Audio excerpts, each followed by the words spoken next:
Welcome to the Real Talk Christian Podcast, where we drink coffee and have real conversations on faith, culture, and society. This is Mark Hyde.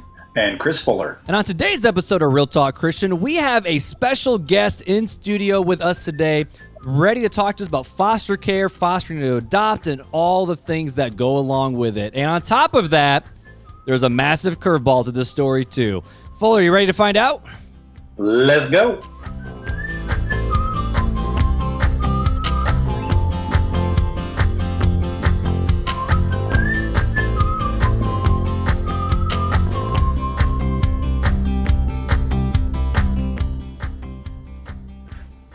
Fuller, welcome back, my friend. What's up, buddy? How's it going, man? Good. How's life in the Fuller household? It's going all right. Yeah, it's going real good. Bro, I'm going to ask you the $1 million question right now. All right, bro, I'm ready. If you mess up, you fail. That's it. Oh, okay. What if I don't answer? You're going to want to answer this one. When do I get to see you again, bro? When the stay-at-home order has been lifted, sir. Oh, jeez. We can't. The government is not asking us to do anything that's unbiblical, so we can't disobey. Oh, well, not okay. So I'm a part of a Facebook group called the Reformed Baptist, I don't know, whatever it is, but they're raising like a hellstorm over there about the government shutting down the churches and we should be gathering anyways. And I'm like, nah, it's just a hell thing. It ain't. Yeah. But you're the one who knows because you had it. Yeah, I did have it. And it sucked. I'm just feeling better from it. It was horrible. Oh, we were just joking a second ago that you've cleaned your, because you're stuck. I mean, okay, so data recording, you're still stuck in your bedroom. Tonight is data recording today is my last day of quarantine. So I have top to bottom scrubbed my 12 by 15 room so that tomorrow my wife can safely come back in the room. And you can finally see your 3 kids. Yes, I miss them dearly. So other than, I FaceTime with them multiple times a day, but yes, actually hold them, hug them. But there ain't nothing like play with them. There ain't nothing like a bear hug from Fuller. Like I miss my Sunday morning bear hug from Fuller when I'm running around. Dude, I miss my Hyde hugs, man. What's up with that? Because I'm always running around like a chicken with my head cut off. Because if Mark looks calm during a service, then the whole thing just exploded. But if Mark's running around like crazy, I'm doing my thing. And you're always Mark, stop. I always find you to make sure to give you a hug. You stop me and say, morning, buddy. And then you get my thing and say, get to work. And then I go off again. So always, brother. Either way, dude. So I'm looking forward to getting out of quarantine. So, dude, I haven't seen anybody in our small group in like a month. I know. We gotta do like Zoom or something like that to get back together. I mean, I do with my teams. You know what I mean? I Zoom twice a week and sometimes FaceTime multiple times on top of that. So I mean, that'd be great to even just Zoom and like do some worship together or something, because I haven't seen anybody from small group. I mean, shoot, since you. I mean, the last time I saw you, what was that? 3 weeks ago, I think. Yeah, 4 weeks ago was the last time I've seen anybody from church. So I mean, I see the worship team, but I haven't even seen our admin assistant for 3 weeks. I saw her today because I swung into church, swung in, stopped. You swang in. I popped in. You and your 6th graders and my 6th graders. So I can't say I can't say 6th graders. Okay, stop making fun of it. I took speech therapy, bro. Yeah. Okay, I tried. I failed. I'm sorry, man. It was. I understand, man. I was hooked on Pahonics too. I was hooked on the Pahonics. Did you just Brian Regan? Did you just Brian Regan? I did. Thank you. At least somebody knew the reference. Yes. Oh, the big yellow one's the sun. Oh, I know that. The yellow one's the sun. I know that one. But either way, dude, I am excited to record tonight. But I'm not going to tell people why I'm excited to record tonight. No, we'll get into that in a sec. Because guess what, dude? What's up? I'm drinking coffee now. Yeah, buddy. Me too. But I want to go to sleep tonight. So I'm committing a sin. I'm drinking decaf. Oh, bro. I've drunk decaf for like the last 4 episodes. Dude, this is like my 4th cup in an hour and a half. I'm like jittery right now. I'm almost as jittery as you were. You were with the Dudes and Dads podcast after drinking the Blue Mountain Jamaican. We're gonna need to apologize to our guest here in just a minute for that, though. Yeah, so I'm drinking my decaf Dunkin' Donuts. What are you chugging right now? I am chugging the RTC roasted Ugandan right now. Oh, you're back to the Ugandan. I'm back to the Ugandan. Yeah, it's delicious, man. I'm still waiting to try the Ethiopia. It's a very earthy flavor. It's very bold and very earthy, man. It's very good. I still need to try the Ethiopia. I'm waiting for it, dude. I haven't roasted it because I've been saving it. So when I know we're getting back together again, I'm going to roast it just for us to drink for podcasting. Bro, yeah, I love it. Good. I love it. Well, hey, dude, I have some good news, bro. What's the good news, brother? We have asked people. Don't make fun of me. I have a speech problem. But and I'm a pastor, so put the two and two together. But so we have requested the people to leave us some podcast reviews, and the people have been showing up. The people have responded. So we have another one to read. Last episode, we read a Podbean comment. So if you want to comment over there, feel free to do that as well. You cannot leave reviews on Google or Spotify. You can leave comments on YouTube. But Apple Podcasts is where we request for you to go and give us the 5-star, give us a good review, because the more you do this, the better chance our stuff gets to get into the ears of other listeners. And you can always comment on our Facebook, Instagram, Twitter account, and email us at realtalkchristianpodcast@gmail.com. That was so good. Say it again. What's that? What do you want me to say?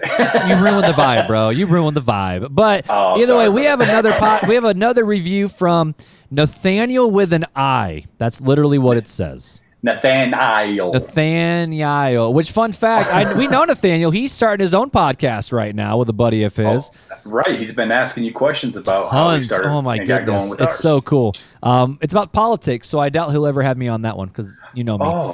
But he says, his review says... Nathaniel, I'm requesting that I be on. Because you're very opinionated.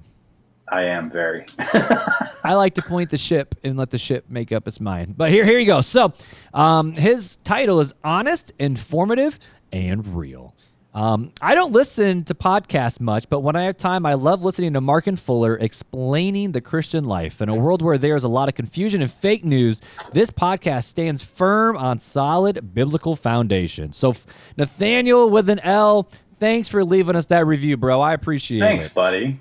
Yeah, we got to get you your RTC mini swag. Your RTC mini swag infested with COVID, because that's how much we love you. We share Jesus and our germs with you, bro. That's better to give than to receive. That's it, dude. That's it. Well, hey, I want to go ahead and jump in if that's okay. Not too much banter, because we have a guest with us today. You might not know her yet, but after this, I promise you're going to want to follow her on Instagram because she has an amazing story to tell. But we have Beth from the is it Schneider or Schneider? Schneider. The Schneider ladies. Yes. Awesome. Well, Beth, we are so excited that you decided. Well, not decided. We more requested, and you said graceful. Great. We begged slightly. No, but we asked. We reached out, and you said yes. So here we are.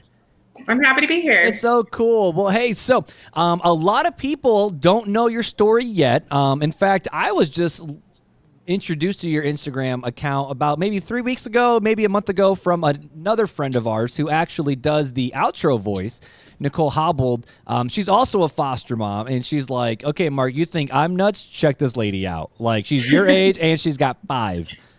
Oh, and the curveball that we went to the beginning is, and she's single, so she's rocking a single mom life with 5 kids. And I'm like, yeah, I struggle with 2. So yeah, I struggle with 3 and being married, so I'm a little perplexed. You struggle with you struggle with yourself, bro. Let's just be honest. Let's be honest, I do. I love it. But no, so Beth, give us the background, give us the scoop. Who is Beth Schneider?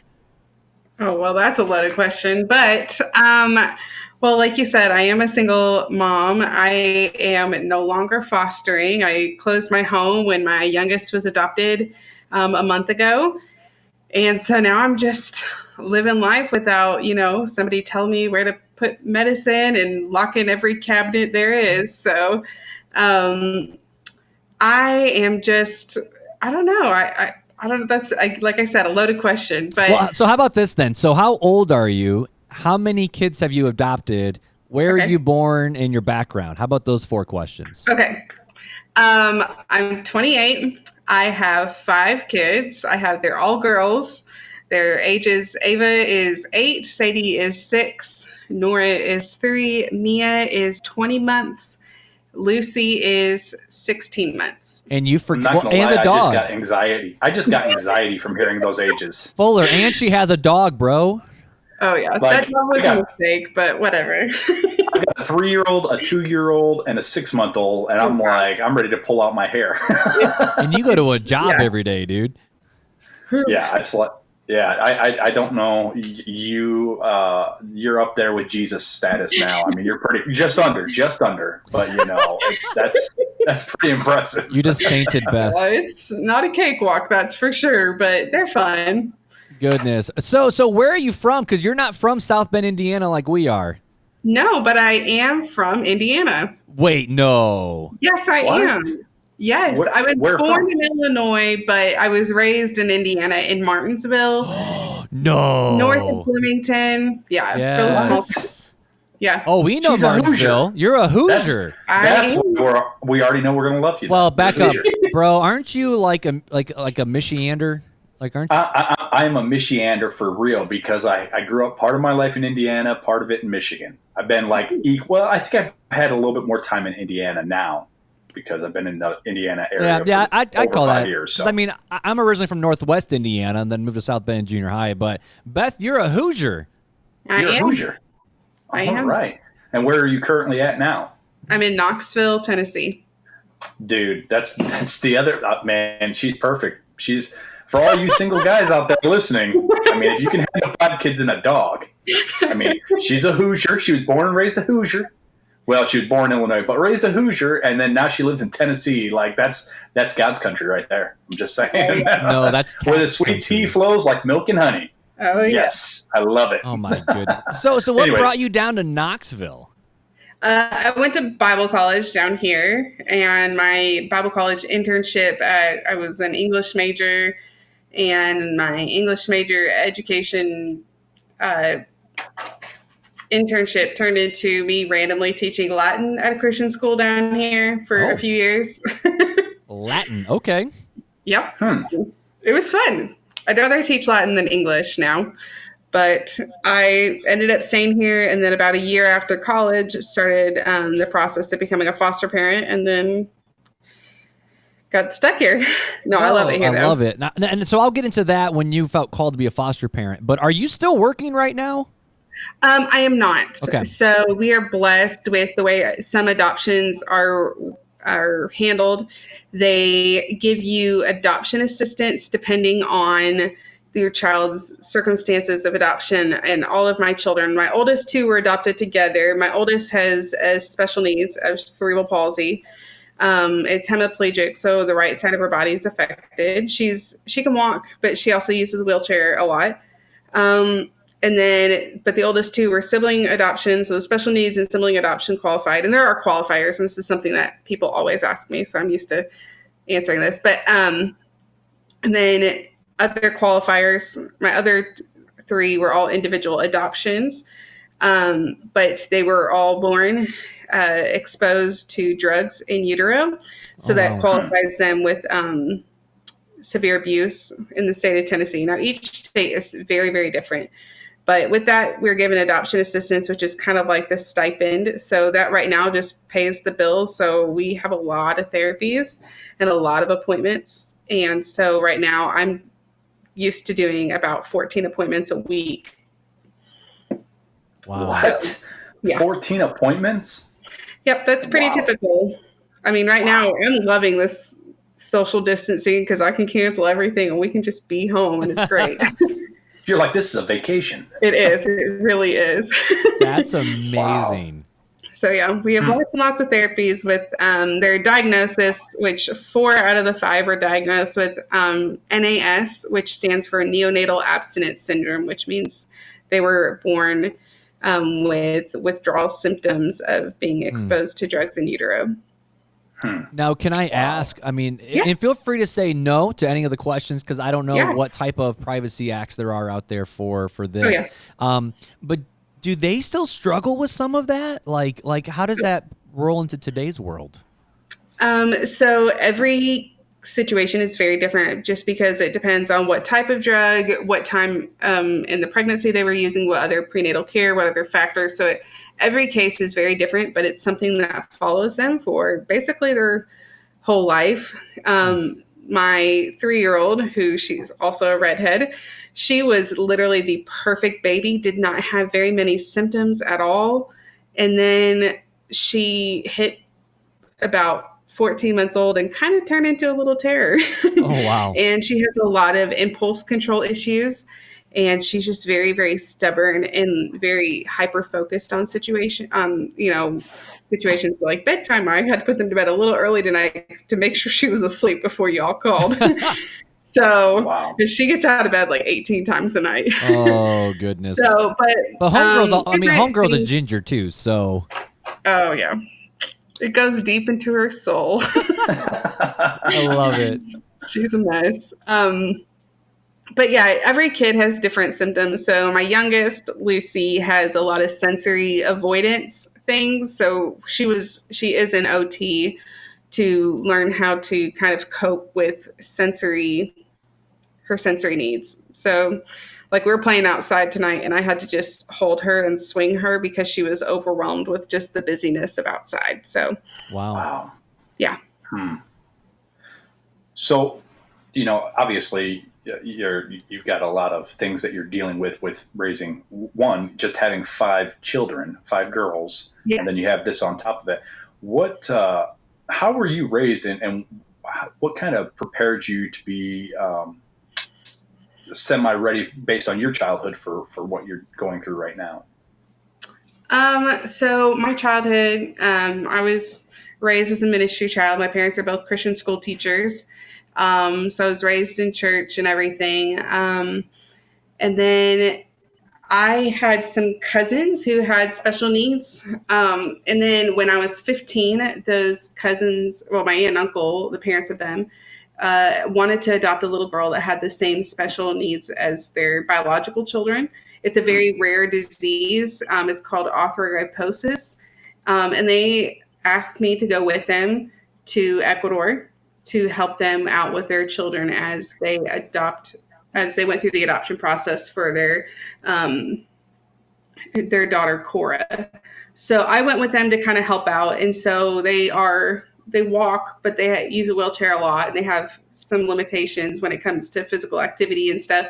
But I was able to kind of I really think God used that in a big way. But the biggest part of this story is that I got to stay in an orphanage in Quito for 5 weeks, working with the kids there and obviously helping out my aunt and uncle. But we got to spend a lot of time in the orphanage. And I remember holding this 6-week-old little baby, and she has very similar, each part of her story is somehow seen in my kids' stories today. Even down to her name.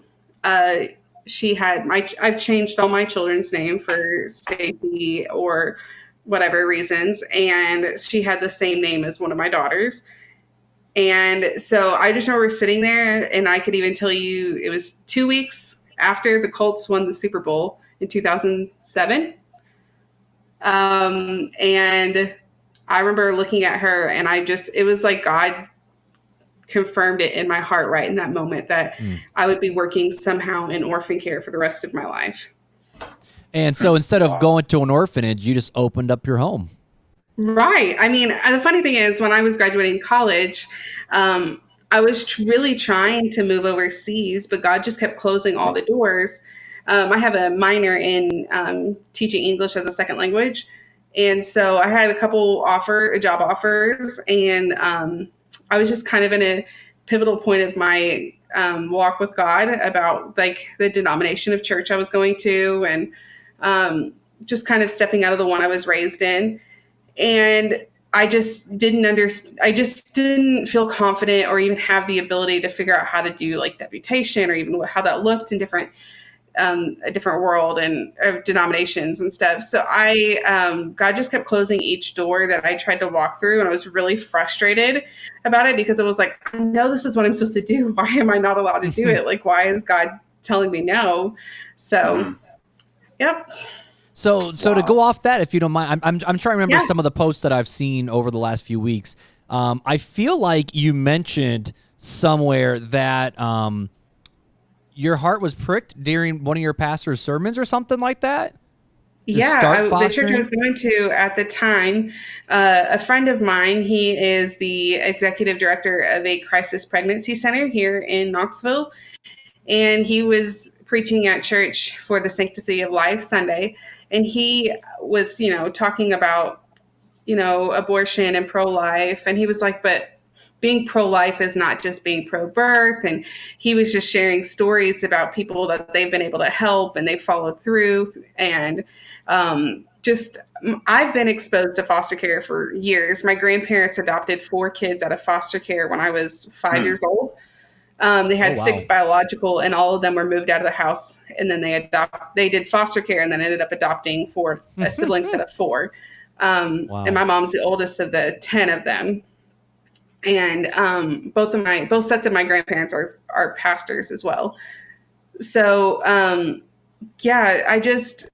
it wasn't something I was ever interested in because, like the cliche thing that I hear people tell me all the time, I couldn't do it. I couldn't have them in my home and then give them back. That would be too painful. Yeah. I would get too attached. So is that why you stepped into fostering to adopt? Was so that way you can give them that so actually, security? I never intended to adopt. Oh, really? Yeah. So you don't intend to, and then there's 5. Sorry? I said it's just funny where it's like I didn't want to adopt. Oh wait, I have 5 now. Oh yes, God has a sense of humor. I swear I'd never teach, and then God was like, "You're gonna teach now," because I was never say never. Let's say moral of the story. So, I went into it like I still thought I'm gonna end up on the mission field, foreign mission field, working in an orphanage. I'll just foster right now because, hey, I have an extra bedroom in my apartment. It's only 700 square feet, and it kind of smells like pot from my neighbors. But, Perfect time. environment. Oh, yeah. It was a really classy place. So I really had no intentions of adopting. I said to my mom and dad, I was like, I'll adopt when I'm older, married, and more financially, equipped to handle this. And again, God laughed and said, nope. Watch this. So I actually have never sent a kid back. Wow. That seems weird, but I've never had a case where they were able to go home or go. Oh, hold on, Beth. You're sounding like a robot for a split second. Oh no! You still there, Beth? Yeah, I'm here. Okay, there we go. Okay. Last thing we heard was you never had to give them back. Oh yes. So I have never had a case that would, I never had a case that was able to go back home. So I had one foster placement before any of my girls, but she was in my home for less than 48 hours. So she was considered what they call respite. And so I was just a temporary placement, but all of my long-term placements have all stayed. So, yeah. So God has obviously given you a heart for adoption, obviously, because you adopted 5. Yes. Did the foster to adopt. How do you show your kids, the love of Jesus, and how would you encourage others that are maybe thinking about adopting or fostering to adopt, how Jesus can be shown by doing that? I think the biggest thing that I see in comparison to just how I parent and how I've kind of looked at this, Jesus, when he called his disciples, he went and he met them where they were. And when you foster the kids that are exposed to the trauma and that experience this trauma, it's hard. This is not just, oh, these are my kids and we're all a happy family now. That's not how it works. I mean, My second oldest, Sadie, for the first 6 or 7 weeks, she just screamed the whole time. She was miserable. I was miserable. We didn't like each other. And then as soon as she finally took a chill pill, my oldest, Ava, was like, and my turn. So, I mean, and they were 4 and 2 when I got them.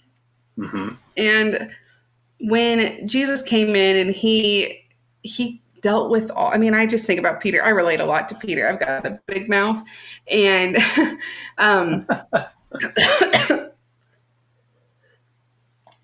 sorry. With Peter, you know, he constantly was doing stupid stuff all the time, and Jesus was kept being there and kept loving him through it. And even just throughout parts of his story that it was just frustrating for us as readers to just be like, what is your problem? Jesus was always there to just kind of gently guide him back, or even just to call him out. And that's kind of how I've approached my girls, is like, I can't expect them to just be able to be parented like I was, because I was raised in a healthy home with loving parents who never abused me. And, you know, I always had people that loved me in my life. And not that my children weren't loved by their biological parents, but they weren't in necessarily a safe place. And that's kind of how I've approached it. Of like, I have to meet them. They have a lot of emotions, and they have a lot of fears, and they have very, they're not able to grasp all the concepts of it, but I can meet them, and I can just kind of wallow with them in the hard places. Okay. I'm just stunned. This is cool. Keep going, Fuller. I was just going to ask, so what are some of the spiritual struggles that you deal with? You know, I believe that Satan is always trying to attack us, to divide us and to get us away from fellow believers. How do you stay connected to what Mark and I like to call our tribe, that core group of people that you can rely on and that encourage you and that you can give encouragement? How do you stay connected with those, with dealing with five girls that have medical needs, and like you talked about how busy you are, you have 14 appointments to go to every week. How do you stay connected with your tribe in this type of situation?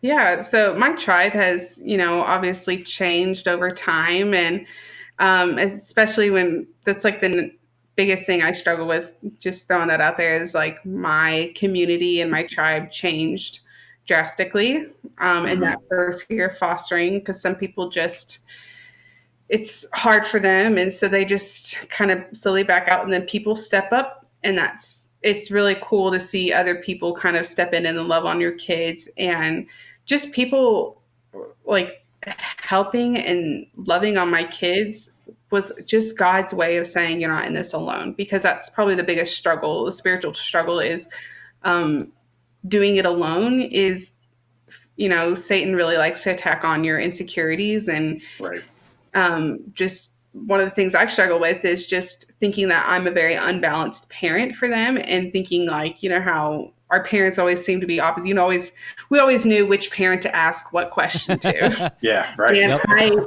I'm always afraid that my kids are not getting that rounded parenting.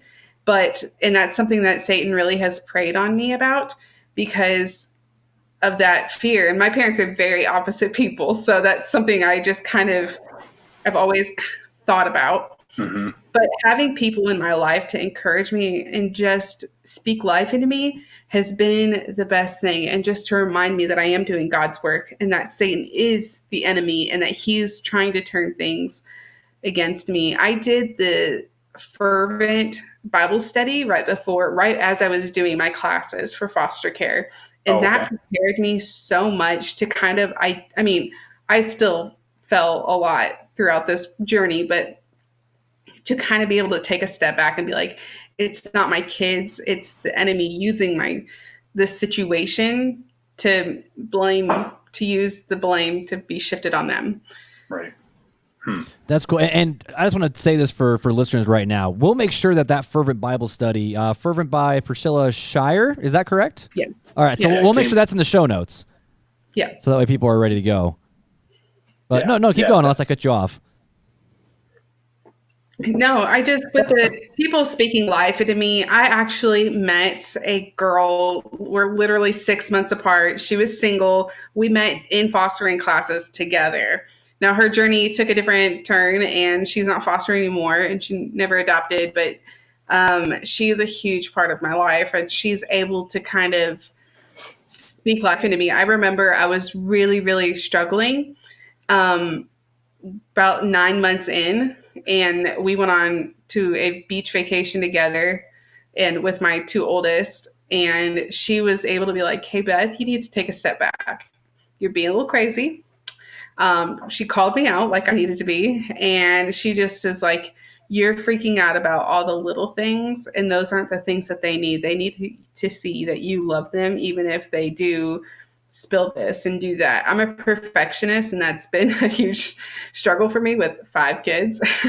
Oh, I can Nothing's imagine. perfect in this house. So, yeah, just having people to kind of call me out and to also then speak life into me, and not just because, I mean, I can call myself out, but then I'm not really great about like picking myself up and speaking life into myself, because I just get really down in the dumps. But people speaking life into me and reminding me that I'm doing the Lord's work, and that this is not done in vain, and that I am fighting the good fight. That's been the best for me. Yeah, that's really good. No, that's cool. So I've got a follow-up personal question for you. Yeah. It's something that I'm sure our listeners are thinking about, and I'm sure you've been asked before. But you're 28 years old. You've got 5 kids under the age, if I believe you said 6 or 8. How old is your oldest? I'm sorry. 8 years old. 8. So you got 5 under 8. When do you find time to sleep? I just have to say, the Lord is so good to me. I have kids that actually sleep. Hey. Well, that's good. Oh, yes. My oldest 2 were probably the hardest to get into a good sleeping pattern. With Sadie, with her screaming for that first 6 or 7 weeks, it took me hours to get her to sleep. But other than going through withdrawals at the beginning, my kids have slept very early on. I had all the younger 3 where I got all as babies, all within a month of their birth, and they've all slept through the night really quickly. That's awesome. Wow. And I really think it was just the Lord, because I am not a happy person without sleep. I don't think any of us really are. I'm extra grumpy. Yeah, I'm the same way. If I don't have at least 6 hours of sleep, I'm a very grumpy person. Yep. All right. So my next question is, you're busy with these 5 kids. You're single. Obviously, most people like to have a relationship, maybe date. Do you find time for that? Do you want that? Are you okay with being single? Bro, you put her business out there for everybody? It's real talk, Christian. That's the way we do it. We all know Homegirl watches The Bachelor, so you know. I'm figuring that because if she watches The Bachelor, that you're probably wanting to eventually find Mr. Right? Well, I mean, that would be ideal, but I've actually probably, well, I don't have a great dating history. I don't know why, but my parents are very strict on us growing up with dating, and then when I got to college, and I was like, nah. I went to a very, very, very conservative Christian college, and I'm not necessarily. I was raised like independent fundamental Baptist. Oh, you're in the right camp. Hell yeah. I'm an ex-fundie too. I went to Pensacola Christian College, so I understand. Yep, I went to Crown College. So. No, you didn't. Yeah. My sister went to Pensacola. Oh, I went to Northland International University. Was Northland Baptist Bible College before I was there. It's a fun story. I was there right before it shut down. Oh yeah. I was part of the marketing firm that drove it to the ground. I almost went there, and I was kind of pushed away from it because it was getting quote unquote liberal. So well, that's why I went to it. Yeah. And then I joined the marketing team that fueled a lot of that. Oh my goodness. I love it. My parents actually got, they met there. That's where they met. So they're both graduates. Wow. Yeah. Wait, graduates of Northland? Yeah. Wow. Yeah. Small world, Mark. Small world. Dude, when you find people who have Northland connections, you lose your mind because there ain't many of us. There are not many of us. Nope, there is not. Oh my goodness. Sorry. I Yeah, just was my like mom wants to take us up there for family camp. And I'm like, that's a little awkward for single moms, but whatever. They're like, wait a second, you're single? There's no wedding ring. 5 kids? What's going on here? Yeah, I ran into the president of my college recently at an appointment, and he was like, wait, who'd you marry? And I was like, no one. That's hilarious. But I fostered to adopt. Yeah, I just went on ham. Right. I mean, So- it's always funny to see people's reactions. So People will comment on me having all girls, and they'll be like, oh, your husband must be whatever, blah, blah, blah. And my daughter will be like, we don't have a dad. What's a dad? oh my My goodness. mom is my dad. So anywho, bring this one back full circle. Sorry. Yeah. Normally it's me chasing the rabbit, but we did say we rabbit trail a lot. I found a Northland. Back to their whole relationship thing. So check this out, Beth. I have actually some old Northland friends that I went to school with that apparently listen to the podcast too. So this is just kind of funny that this funny. is coming full circle. But at least you didn't go to Maranatha. So I'm just My other sister went to Maranatha. Did any of them go to Bob Jones? No, my sister went to Pillsbury first, and then they closed down. So we transferred over to Maranatha. That's funny. Yeah, I had a lot of friends who transferred to Northland from Pillsbury, but so I want to chase this rabbit a little bit. So you mentioned going out in public with your kids. Yeah. How does that work? Like, this is just honest questions. I have to use a stroller, or they will all run in different directions. We don't do, because my oldest daughter, she can't walk basically between 30 and 45 minutes of walking. She's done. So we can't go to the zoo without other help. We can't go to the aquarium or anything because I live near Gatlinburg. So there's lots of things to do around here. So if it includes a lot of walking, I can't go without another adult or helper. Which we have several friends around here that we love to just do stuff with. So and then to cut you off, are your parents down there with you, or are they still up in Indiana?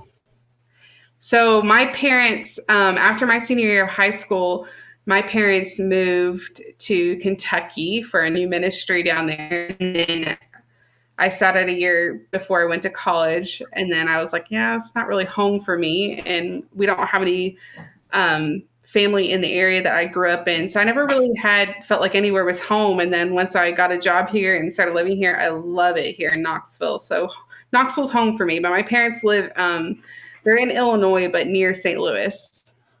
And Knoxville's like what, 45 minutes away from Gatlinburg? Yeah. Something like that. So you're down there rocking it with no parent support and just friends. Yeah, I have no family in the state of Tennessee. Wow. I have one sister in Kentucky and one sister in Michigan. Wow. And you're just rocking it down there. You're doing something, sure. You're doing something. So whenever you go out in public, well, that sounds really bad to word it that way. But when you go out for activities with all the kids, unless it's like a neighborhood walk, people always have to come with you. Yeah, most of the time. I go with all of our appointments. I just take everybody with us, and my pediatrician knows me, and they reserve the biggest room for me every time. And they just hang out. Because I got my. That's a full-time job in itself, just getting kids loaded in the car and unloaded. I know that with 3 kids, and it's like very difficult. And you're talking about 5 kids, and one of them is very special needs. She's my biggest helper, though.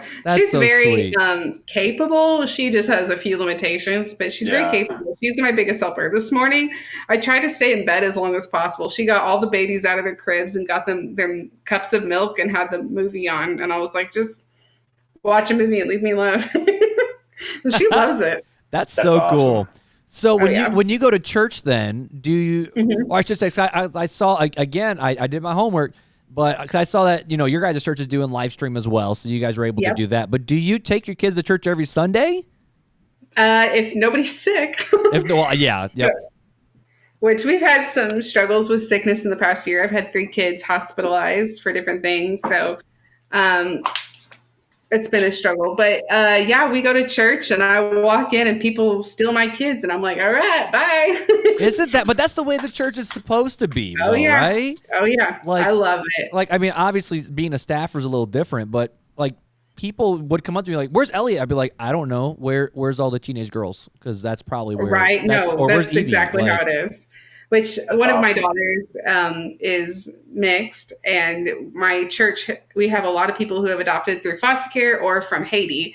And so there's a ton of Haitian girls about the same age that are teenagers that just adore Mia. They're just always doting over her and just That's obsessed awesome. with her. So Can I ask, it's what fun. church do you go to down in Knoxville?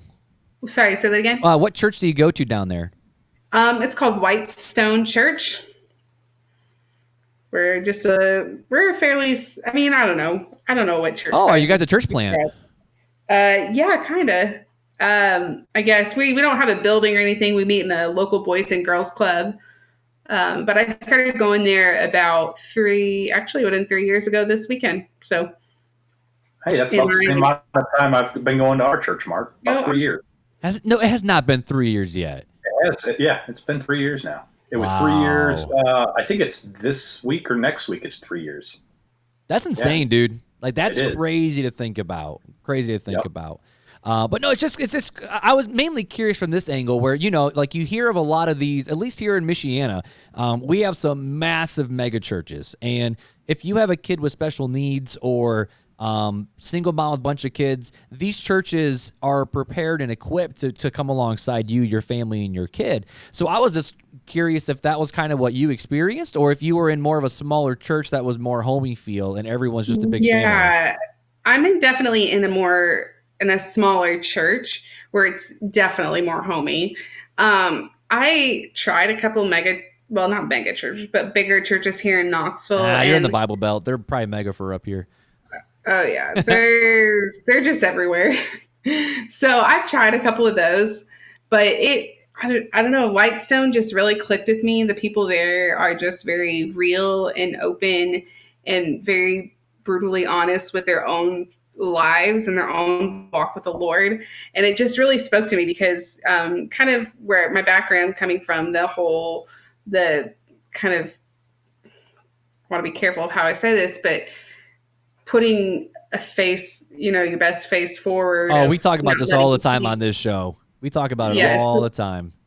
So kind of that legalistic, trying to step away from that, but people are so not that at my church. They're very true to the story that the Lord's been writing for them and their part in it as well. And it was just very comforting to kind of walk into that.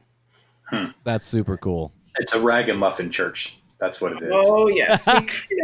Some people refer to us as white stoners, so White stoners. Yes. Well, we have living stoners up here, so Yes, we do. But I refer to people like Mark and I as Ragamuffins. Like, Rich Mullins, right? You heard of Rich Mullins? No. dude, she's a fundie. She don't know. Oh, I didn't know until I met you. he was a Christian artist back in the 80s. Died I think he died at like 28 or 29 in a car accident.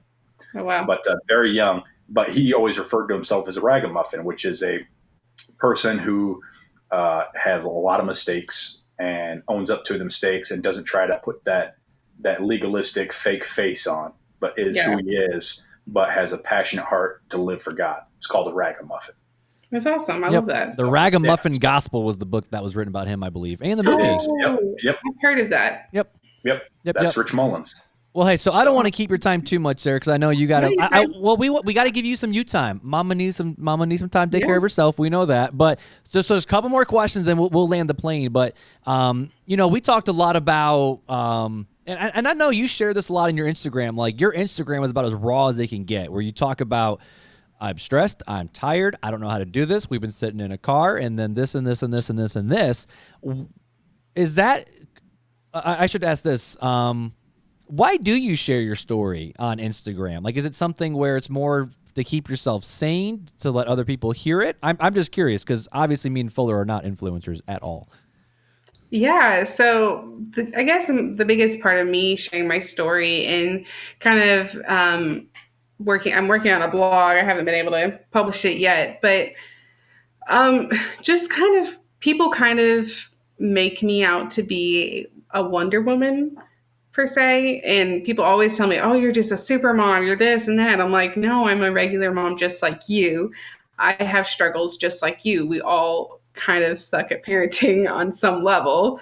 And people, I know I've done this with people I've admired for what they're doing, is that I kind of put them on a pedestal, and I'm like, oh, I admire them so much. I could never do that though. And while yes, it's overwhelming, and yes, it's just the same struggles that you have, even as a parent with a spouse and fewer children or whatever. And I think just that me being vulnerable is just a way of connecting with people as well, because community is something we need as Christians, as parents, as everybody. We need community. And being raised in a legalistic church, that raw and vulnerable side was never shared. And so I think it's just part of my way of trying to be true to the story that God's giving me, and just working through that and connecting with people and hearing that, I've had people message me and be like, "Oh, I've thought the same thing, but I didn't know I was supposed to." And I had a friend the other day message me, "I have a new foster kid, and I don't enjoy spending time with her." And I'm like, "Dude, I don't like my kids for months." And just connecting with people and making people not feel like they're horrible people, because that mom guilt, first of all, is just, it's the worst. It's overwhelming. And I just want other people to know that they're not alone, because that's one of my biggest struggles as well. That's super cool. That's super cool. Hey, Fuller, any more questions from you, my friend?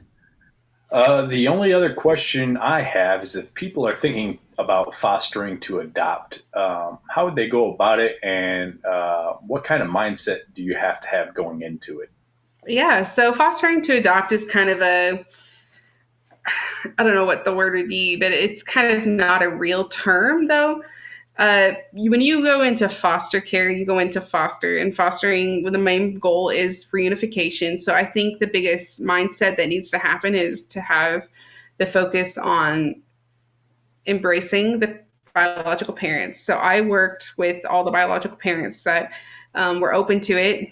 Some of them weren't open to it. Okay. Oh, we have a visitor. Hi. Okay, go back to That's okay. We can edit this out. That's okay. This is actually true. This is real life. My kids have interrupted me. So I've worked with biological parents and connected with them, and I've mentored one, and that one ended up surrendering, so I could adopt instead of dragging it out. And so when you go into foster care, that's the main goal. If you were to foster to adopt, there are very specific agencies you have to go through, and then those kids are already legally free, which means their parents have already had their rights terminated. So foster to adopt is very, very rare to straight away do. So a lot of the times you still have to go through with visits, and you still have to work with biological parents, which I think is really, really important, because I just had a conversation with my daughter Sadie this morning, because she hasn't seen her biological dad in almost 4 years, and her biological mom almost 3 years. And she just started crying and was like, "I miss my old parents." And we had a whole conversation, and I was able to have an honest conversation about how I knew that they did love her, but they just couldn't make the right choices. And because I did truly make that relationship with their biological mom, I'm able to look them in the eye and be like, "I tried. I did my part. I honored you in honoring them, and I will continue to honor them. I will be honest about their stories, but I won't bash their parents ever." Yeah. So that's my biggest thing with foster. Yes, I only adopted. I didn't get to see a reunification story happen, but that's very, very rare. So how do you handle a tender heart like that, and even bring in the gospel into it? Because I've met some kids where it's like, God ain't good because he let me be involved in this situation. So have you had those types of conversations with the girls yet? Yeah, my oldest is very mature. When she came to live with me, she was basically raising the other one. Her sister was 2 years younger, is 2 years younger than her. And so she's very, very mature. And so we've had those conversations. And one thing, reunification, is a beautiful picture of redemption, but so is adoption. Mm. And so looking at redemption is their story, not being taken away, not being doing this, not all the bad stuff, but redemption and how God's using all the bad stuff in their life for his glory, and how God could use being returned to biological parents for his glory as redemption, and for the parents and for the children to be redeemed into a complete family again.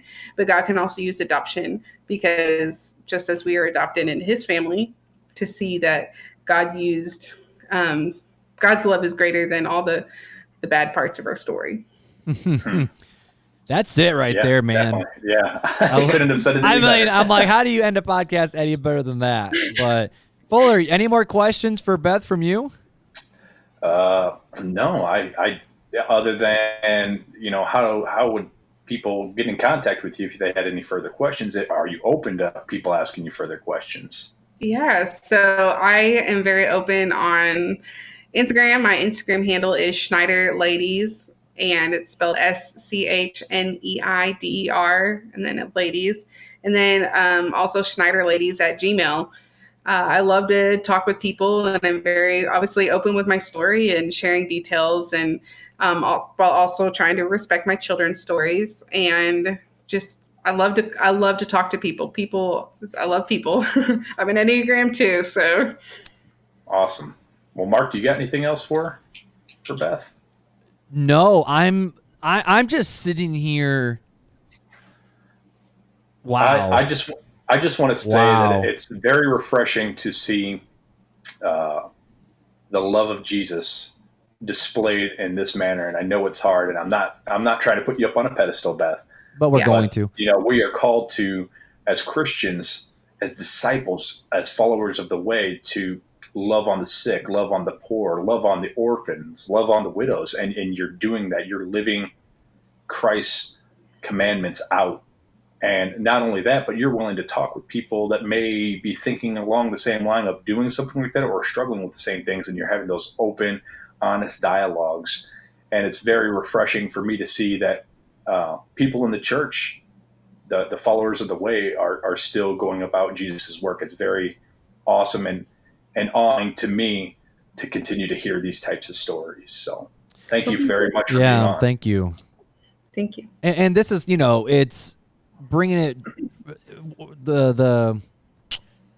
I guess the angle that I'm looking at it, as a pastor, and, Beth, you said you come from a line of pastors as well. It's one of those things where it's very easy to preach something, but then when it's time to walk it out, it's really hard. And I'm learning that with a lot of areas in my life. And so it's super cool that, I preach so many times, to my teenagers where it's like, what's true religion? No, it's not going to church. It's looking after widows and orphans in their distress. Like, that's what we see. Mm-hmm. And so that caused our student ministry, like we sponsor a compassion child, because I'm like, that's the bare minimum that we can do. So to see someone like you who wants to step into the gap, we talk about reach out to the poor, the broken, the marginalized, and all these different things. And you were like, no, I'm not just going to reach. I'm going to open my doors. I'm going to open be my the home. Hands and feet. Going to be the legitimate hands and feet of Jesus. So, so I'm. There's been just so you know, Beth, there's been a lot of excitement around this episode. I've been talking with some of my friends and some of my teens, and they're very excited to hear this story. So, from both Fuller and I and the whole RTC family, seriously, thank you for sharing that with us. Definitely, thank you. Is there anything else, Beth, that you want to say or add on? Yeah, you can be involved in foster care without actually fostering. Sometimes the opportunity, our lives are not ready for it or whatever, but also don't overthink it, because even if you live in a 700 square foot apartment that smells like pot, you can still foster. If it's not your pot. Yep. People overthink God's will sometimes, and just go until God stops you sometimes is all you need to do. I love it. Very nice. I love it. Well, hey, guys, so I will put a lot of this in the show notes. I'll include the Fervent Bible Study, the Ragamuffin Gospel links, the best Instagram handle, Schneider Ladies, as well as schneiderladies@gmail.com. And so and make sure you reach out to her. Let her know that you were thankful to hear her story and just see if there's any way you can be an encouragement to her. But before we let you go, Beth, we do something here on this show. And our listeners know we do Fun Facts with Fuller, but you informed us before we recorded that this is going to be a Fun Facts with Fuller and a Fun Facts with Beth. Oh, yes. I think we should let the guest go first. I think we need to let the guest go, not because you're a lady and we're sexist. We're just being polite to the guest. So, but Beth, do you really do you have a fun fact that you just whip out? I do. It is my go-to, and it's always the conversation builder. Oh, here we go. All right, let's hear it. All right. Rhinos communicate by pooping. That is awesome. That is as good as the lobsters peeing on each other to communicate. I learned that at the Indianapolis Zoo in 10th grade biology field trip. And that's That was the all only you remember takeaway of that trip right there. It really was. You don't know how excited I am about this, Beth. We just got a white rhino at our zoo, and my son's been losing his mind over it. So when I get to tell him, hey, buddy, when the rhino poops, he's talking to you. Like this, I'm so excited. Oh, So cool. here's what I want to hear, Fuller. Can you top that? I don't know if I can top that. Can you top that, dude? All right, we got a guest on. I'll behave myself. I won't do anything. And then she whips that out, and it's like, all right, mine's kind of stupid. I should have gone first. But I will try to follow up here. All right, Beth and Mark, did you know that baby sea otters can't swim? Did you guys know that? Interesting. Their moms will wrap them in pieces of kelp while they hunt until the buoyant pups learn how to paddle around on their own. A raft of otters will also hold hands while they are sleeping so they don't drift apart. Aw, that's so cute. That's the fun fact. Yeah, but it's not as funny. But it's so cute. I think Beth had a better one. The rhinos communicate by pooping. That's my new favorite. I like it. But the best thing about this whole thing, though, was just the simple fact that they were both animals. Both fun facts were animal. Well, hey, if you got a fun fact you want to share with us and you would want it featured on the podcast, let us know. We have not requested one of those for a while, so that'd be a lot of fun. But hey, make sure you reach out to us on Facebook, Instagram, Twitter, Real Talk Christian Podcast. Shoot us an email, realtalkchristianpodcast@gmail.com. We would love for you to leave a rating and review, and please, please, please reach out to Beth Schneider and the girls over at Schneider Ladies. Beth, it has been an honor and a privilege. So thank you. Thank you for giving us your time tonight. Beth. Thank you for having me. All right. But hey, guys, until next time, take it easy.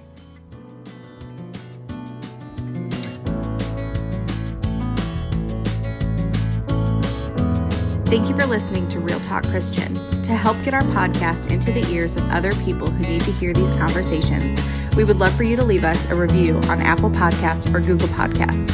To keep the conversations going, feel free to follow us on Instagram and Facebook and share our content with others. See you next time.